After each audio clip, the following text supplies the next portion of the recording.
But there one additional thing she told me today is that it would not just be enforcing the law, but the time has come for all citizens of Trinidad and Tobago to understand that they have a responsibility. And one of the responsibilities they must have should be to walk in the public domain with some form of ID. How do you want me to, if you tell me you're 16 years, I look like 16 years, I could size 40 something and I 17. So some persons must walk with some form of ID in order for the police to ascertain your age and your address. So it's something that we're looking at.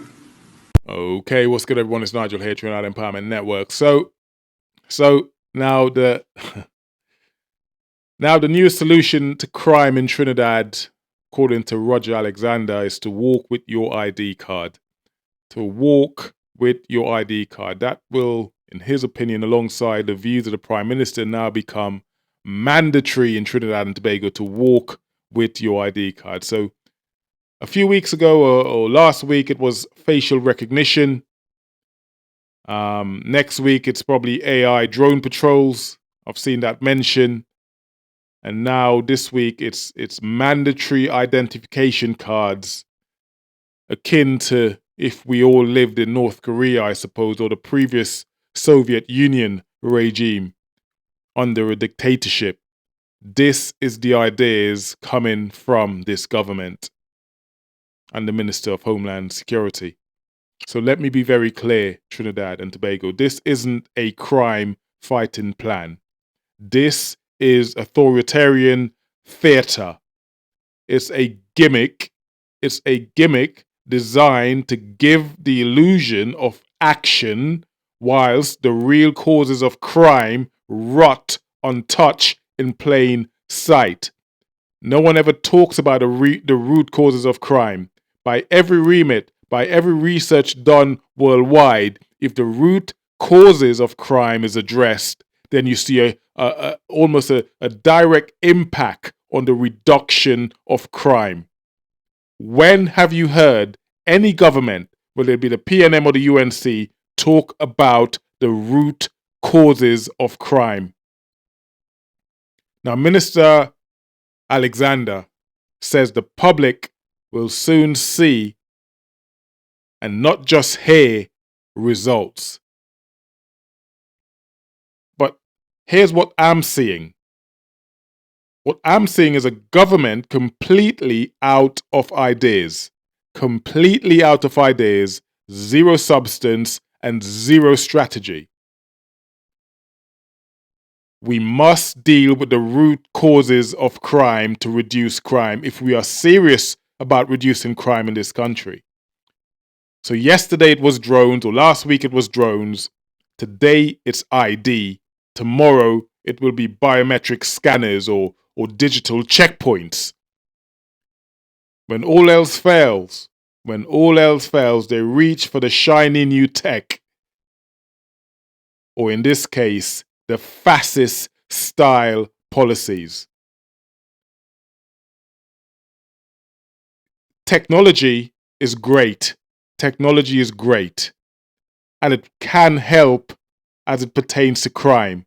But do not sell this to the public as some sort of savior when it comes to crime. You're being gaslit again. So let's talk facts.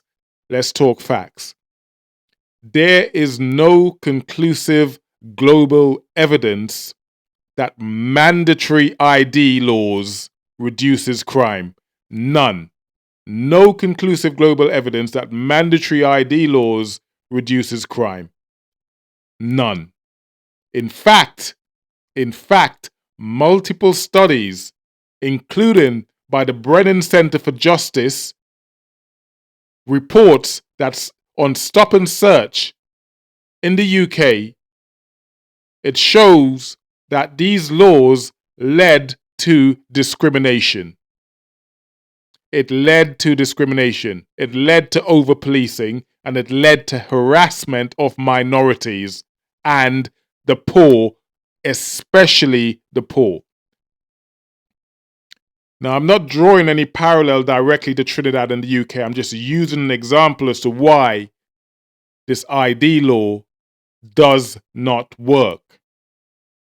So countries like Spain, countries like Singapore, and even South Africa, with mandatory ID policies, have not seen any meaningful drop in crime because of it.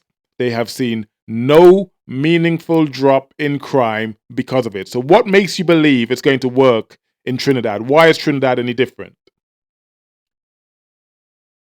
Because criminals don't walk with ID. Criminals do not walk with ID.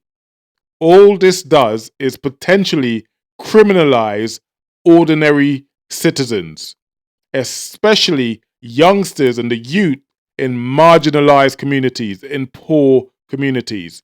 This is just about all this achieves. Every research done worldwide has not shown a reduction in crime because of mandatory or carrying ID becoming mandatory or becoming law. Nothing.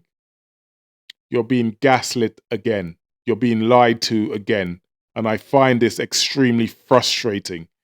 You're being lied to again. And no doubt people would come on here making stupid argument as to why this should happen. So I digress. Every few years, the government rolls out some new technology or enforcement, some sort of enforcement method they swear will finally solve crime. This is the shiny new thing that's going to solve crime. So whether that be CCTV, whether that be body cams, ANPR, scanners, facial recognition, drone patrols, now they're talking about mandatory ID. All of these things are being rolled out, but yet crime remains ridiculously high. So let's be honest here.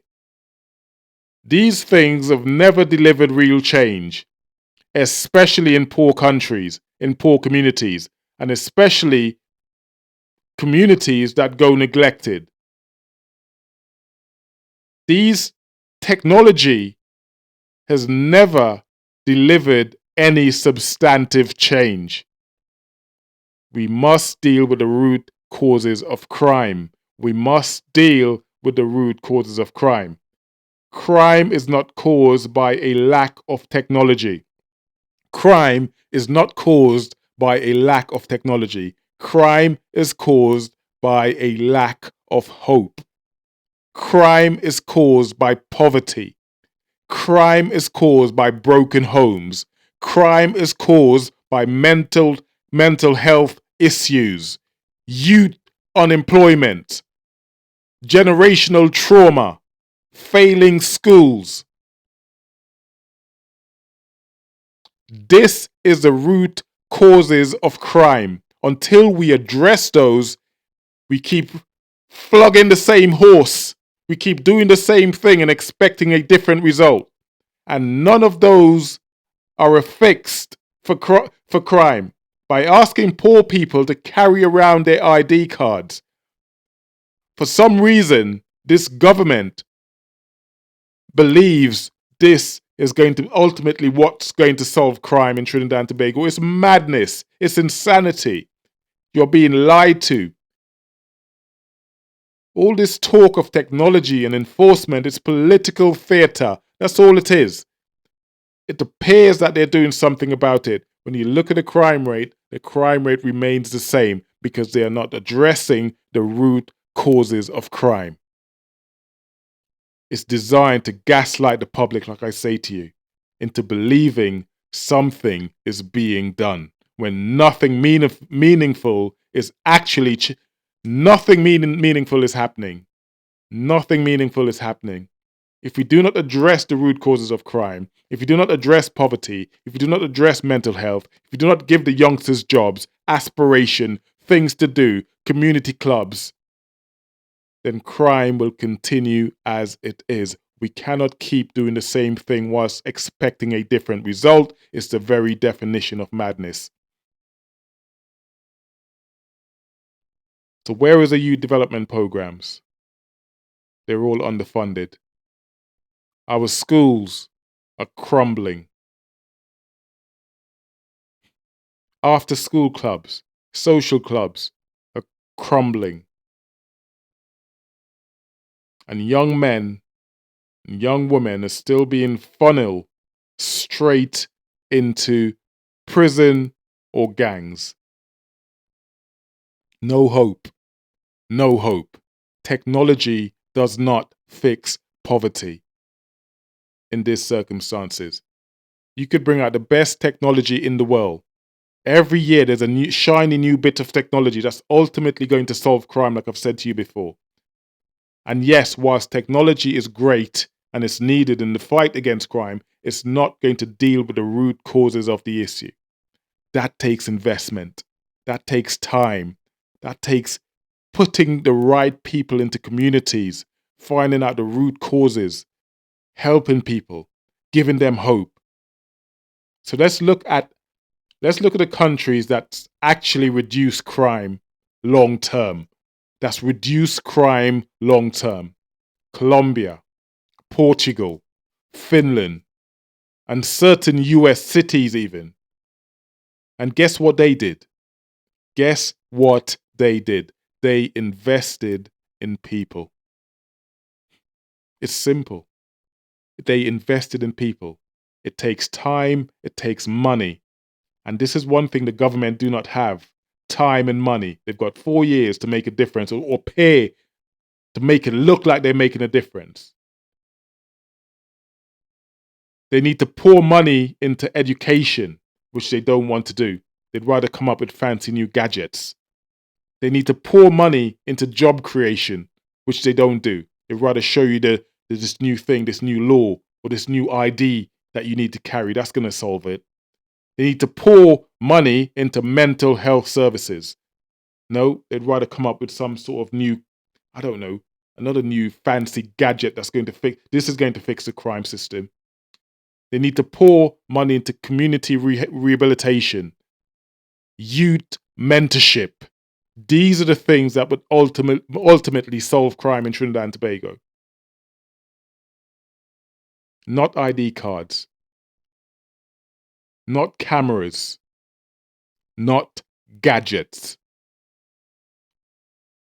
I'm not saying these things are not warranted. Yes, technology is great.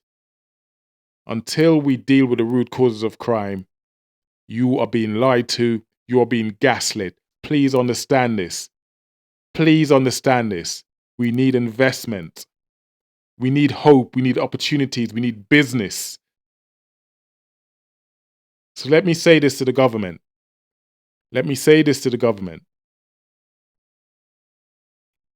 Until the national crime strategy, until our national crime strategy includes massive investment in education,